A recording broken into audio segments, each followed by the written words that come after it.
Welcome back to my channel. Let's quickly look at trachea and lungs as the respiratory unit of the system. So let's look at the anatomy of this structure. Basically, once we are mentioning the respiratory system, trachea, and the further divisions into the lungs becomes the structure or the organ we looked at.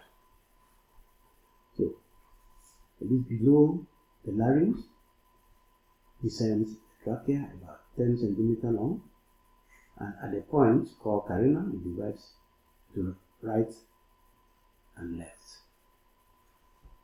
principal bronchus, and then further divisions continue within the substance of the lungs on both right and the left side. But this point is worthy of note because on the right side, the division is into three portions: the superior, the middle, and the inferior divisions, while it's not the same in the left lungs. Right, so this is the presentation of a typical trachea, extending all the way below the cricoid cartilage till the level of the carina. So the trachea is about 10 centimeters long and begins at the lower portion of the cricoid cartilage, opposite about the 6th cervical vertebrae, and ends at the lower portion of the border of 4th thoracic vertebrae by dividing into right and left principal bronchi. Right and left principal bronchi. So it is about 5 centimeters found in the neck, and the remaining 5 centimeters is found in the superior mediastinum. So its lumen is kept open by the incomplete C-shaped ring of cartilage, which are open posteriorly, and this posterior portion is covered by the muscle sheath called the trachealis muscle. So the carina is the point of separation of the right and the left principal bronchi. Now, relations of the trachea in the neck. We look at it on the anterior aspect as well as the posterior aspect. So on the anterior aspect, anteriorly, first is the anastomosis between the superior, the thyroid artery, and also it is the presence of the isthmus. Isthmus is the connecting portion of the thyroid gland. So we are seeing that the thyroid artery left and right anastomosis somewhere around here, and then the neck is the isthmus of the thyroid. This is the right thyroid, left thyroid, and then this isthmus connects. This portion connects the two sides of the thyroid. Now the isthmus of the thyroid is found in the opposite vertebra or tracheal vein 3 and 4, and is covered by pre-tracheal fascia. So the inferior thyroid vein is also found in the anterior relations to the trachea. However, the jugular arch connecting the anterior jugular vein to both sides is also found in the anterior portion of the trachea. So posteriorly, the esophagus stands directly behind the trachea, and it's that portion that separates the trachea from the vertebra. Okay, so the next thing we see posteriorly is the recurrent laryngeal nerve. There is a groove found between the trachea and the esophagus, and this groove lodges the recurrent laryngeal nerve. On the side, lobe of the thyroid gland that we observe in the other side are also found on the anterior aspect of the trachea, and then the common carotid artery within the carotid sheath is also found on the side of the trachea. And of course, you know, within the common carotid sheath are carotid artery, vein, vagus nerve, majorly. So relations in the chest. Anteriorly, we have the mandible sternum, and then the thymus. At this level, this is found in the superior mediastinum. So another structure that is prominent is the left bronchiocephalic vein. It's also found anterior to the trachea in the chest or in the thoracic.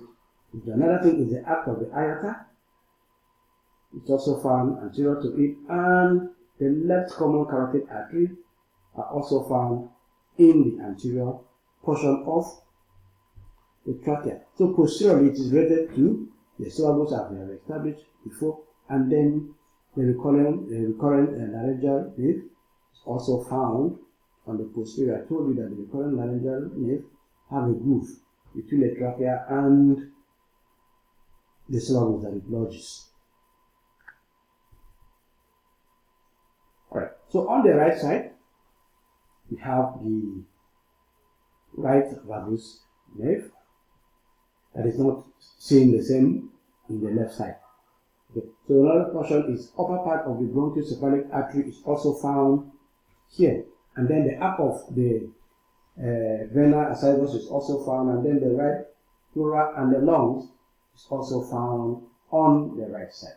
While on the left side, the left subclavian artery, and then the upper part of the common carotid artery is found. Then usually the arc of aorta is also found, and then the left pleura and part of the lungs is found on the left of the posterior side.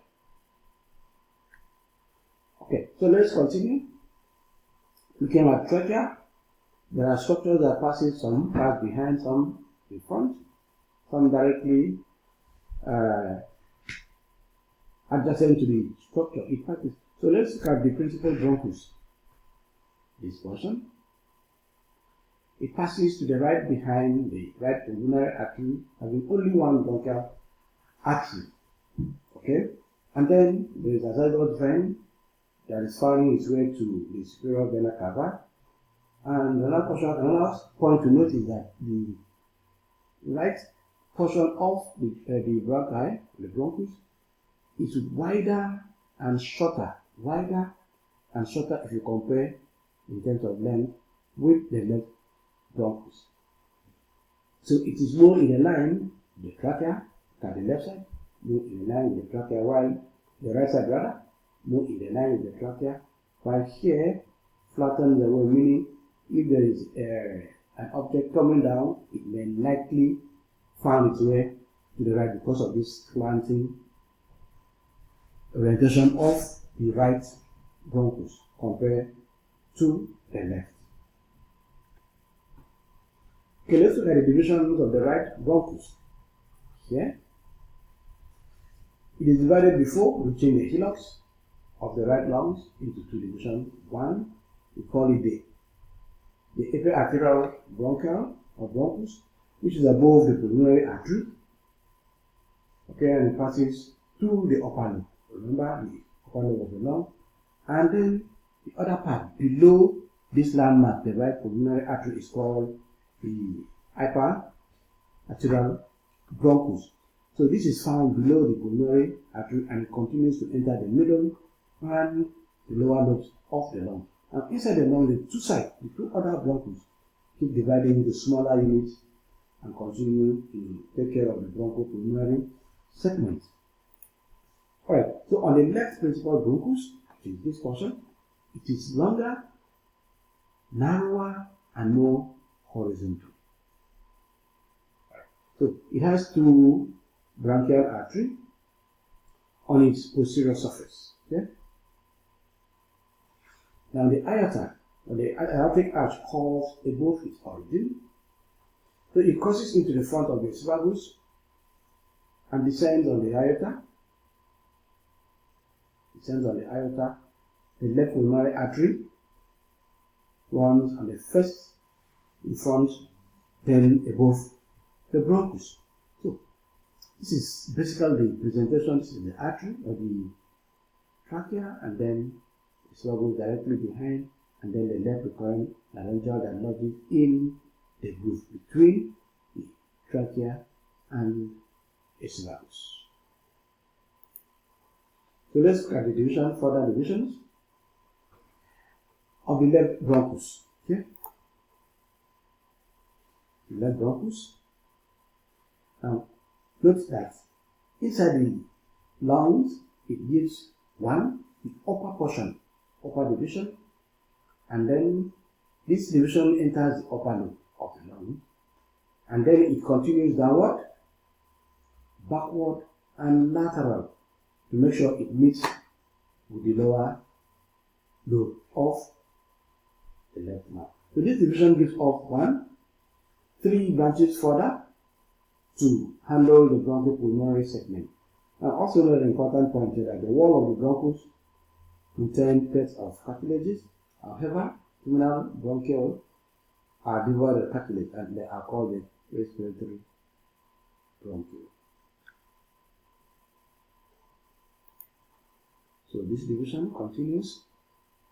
And so this is the level of the carina, and the right main bronchus, the left main bronchus, the upper lobe going to the upper lobe of the lungs, the middle lobar branch. I will go to the middle lobe of the lung, and then the lower lobe branch. I will go to the lower lobe of the right lungs. Here, each of these lungs is further divided into tiny portion. 1, 2, 3. I will take care of the pulmonary segment. So this is the apical branch, the posterior branch, and then the anterior branch of the upper lobe. Now, in the middle lobe, we have the lateral, the medial, and the superior lobes of the middle lobe. And in the lower lobe, we have the anterior basal, the medial basal, the lateral basal, and the posterior basal of the lower lobe of the right lung. And if we go to the left lungs, look at the descending portion of the bronchus. This branch that was first upper branch that comes out immediately after the division is not here. Rather, the left main bronchus went down, forward or backward, and then more lateral. First, it gives the upper lower branch and continue downward to give the lower lobe branch. So the upper lower lobe branch gives the apical posterior, anterior lobe, a lingual branch that will further divide into superior and inferior lobe to handle the segment or the pulmonary segment of the upper lobe of the left lung. And then the lower portion continues down and further divides into 4. Okay, the superior lobe, anterior basal, lateral basal, and posterior basal of the lower lobe of the left lung. So this will take care of the pulmonary segment, and they are always around 8 to 10 averagely, and handle another 8, another 10 on this side, then 10 on this side, and then the pulmonary segment is well erected. And another important point is this: the pulmonary segment can allow an infected portion of the lung to be excised, removed without affecting the surrounding structures or affecting the surrounding lungs, because every pulmonary segment comes with 1, the bronchus channel, 2, blood supply, 3, venous drainage, and nerve supply. So every of them goes with their package, meaning the excision of this portion, the apical portion of the right upper lobe, will not affect every other portion. Respiration will continue sequentially, and then healing take place. So most times when there is problem of cancer, a portion of the lobe, the pulmonary segment, can be removed and other portions are not affected. Because if it is not removed, the infection or the cancer could spread to other portions of the lung. So it is pertinent and medically advantageous to remove a segment of lung that is cancerous, while the other 18 to 19 portions of the pulmonary segment will continue functioning, because they have their bronchus, they have their blood supply, they have their blood drainage, and then they have their nerve supply. Thank you. Please subscribe.